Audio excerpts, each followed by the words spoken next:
that's sort of where you began the book, and sort of took a look back at the sexual revolution that, my mother lived through, though not really, because she was married and kind of tame, but she was alive for, I should say.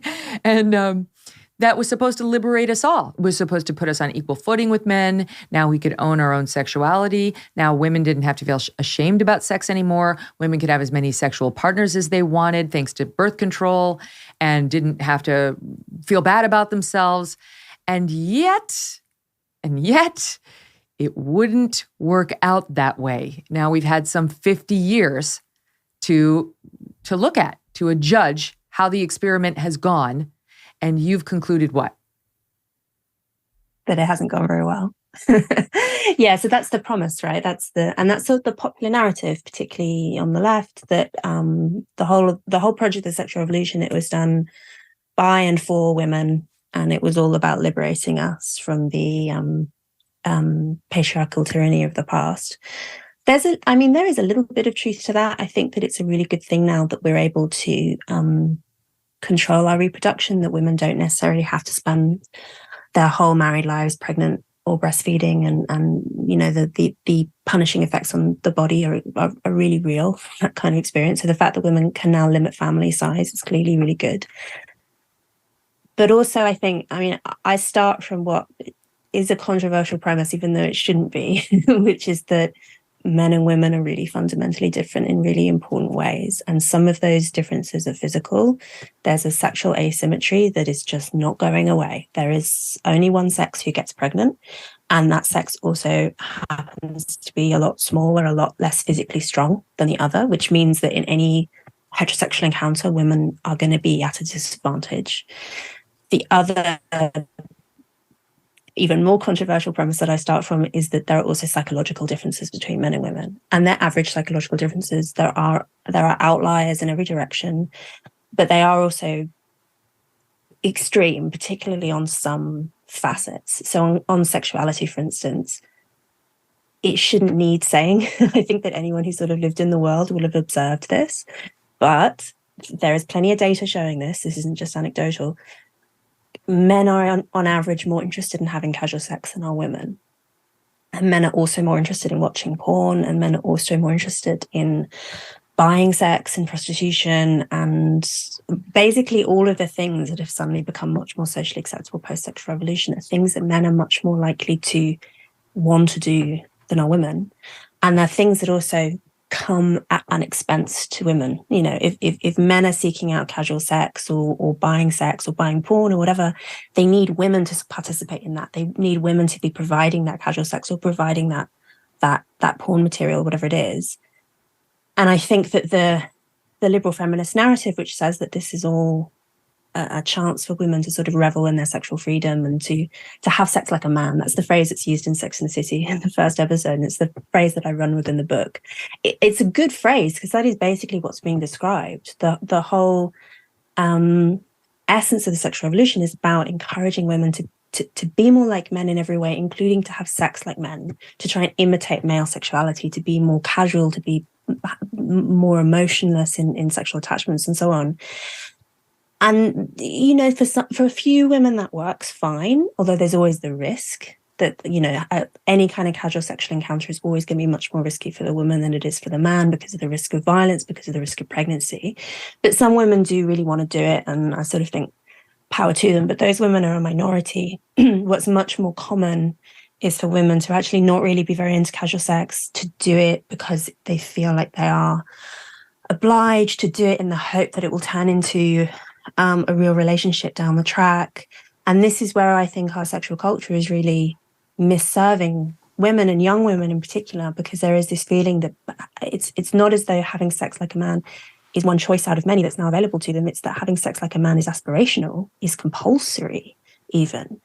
And I think actually, if you look at it in those terms, the only people who've really benefited from the sexual revolution are a minority of men who are really interested in sexual variety and are attractive enough to get it. I mean, in reality, most men are actually not reveling in any sexual freedom because most men aren't attractive enough to be attracting loads of partners. You've got this small number of men at the very tippy top who are doing really well. This reminds me of a and discussion I had the with rest of them Stephen are actually Crowder, pretty miserable. who was hilarious. And he talked about how he and his wife, Christians, decided to wait until marriage to have sex. And he's a good looking guy and his wife is an attractive woman. And he made the joke of, lots of people say like, we waited until marriage. And then he made the joke where he looks at them and he's like, sort of. If they're not particularly attractive, he doesn't really think they deserve full credit the way Stephen and his wife did, which was a very funny little bit. But in any event, yes, you're right. It's a small few on the male side that are able to sort of run around and have as much sex as they want to. Women have a lot more opportunity because it's just men tend to want sex more than women want to have it. So it's like if you're somebody who wants to give it, you'll have plenty of opportunity as a woman, even if you're not at the peak of the attractiveness scale. But you have an interesting line in your book, which I remember Bridget Fedesi cited in her amazing piece about your book. And she's a friend and I love her. And she came on the show. We talked all about it. But the line said something to the effect of, women fail to recognize too often that being desired is not the same thing as being held in high esteem.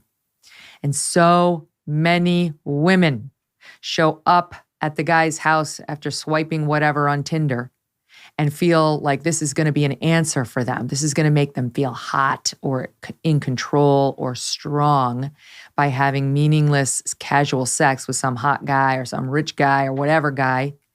And it's not until maybe the next morning, maybe a few years later, maybe once they're married, maybe once they just had a baby like Bridget did, that they realize that's exactly the opposite of what happened that night. Yeah, completely. I mean, one of the things that I think one of the ways in which women are really misserved by us not being honest about the differences between male and female sexuality, there is so much effort put into denying those differences, trying to erase those differences, trying to pretend that none of this is biological. It's all just kind of negative stereotypes that we absorb from the culture. No, I think that this is, try as we might, I think that we do eventually sort of hit the biological buffers when we try and erase sex differences. And there is an extremely logical reason why male and female sexuality would have evolved to be really different. The costs to women of pregnancy are really high. We're talking, particularly in the ancestral environment where you definitely don't have contraception, you don't have access to safe abortion, you don't have a welfare state, right? So, and pregnancy and labor are really dangerous. So you're talking about 9 months of labor, painful, dangerous childbirth, and then many, many years of infant care if you're going to raise this child to adulthood. Those costs are vast. It means that having sex is one of the most consequential decisions a woman can make in her entire life, right? Whereas for men, in theory, they can reproduce every time they orgasm. They can flip from woman to woman. Most men don't do that because that's actually not sort of the best evolutionary strategy. It actually makes sense normally for men to invest in one wife and to maximize the attention he gives to his family, his children. But some men might choose the short-term mode where they're trying to just kind of mate with as many women as possible. They can do that. There's a kind of psychological mode that men can switch into where they can have that emotionless sex and it doesn't mean anything. But that's just not how women are built, with maybe a few very unusual exceptions. We're just not built that way.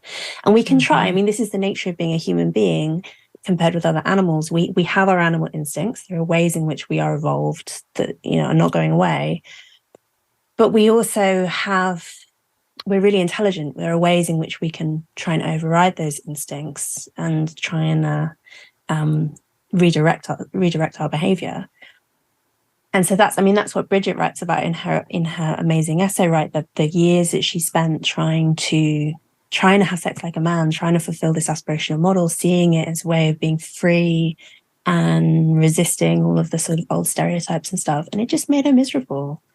And it was only years later that she really fully acknowledged to herself how miserable it had made her.